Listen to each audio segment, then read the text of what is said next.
चिट्ठिया पे चिट्ठी लिखी भेजन जनक जी, पहुँचे दशरथ जी के हाथ।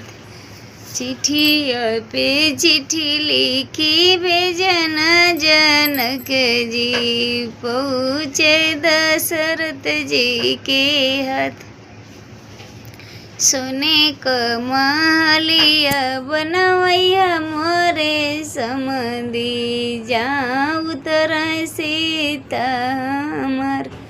इतनी वचन जब सुन श्री रामचंद्र, दौड़ल जान पापा जी के लग।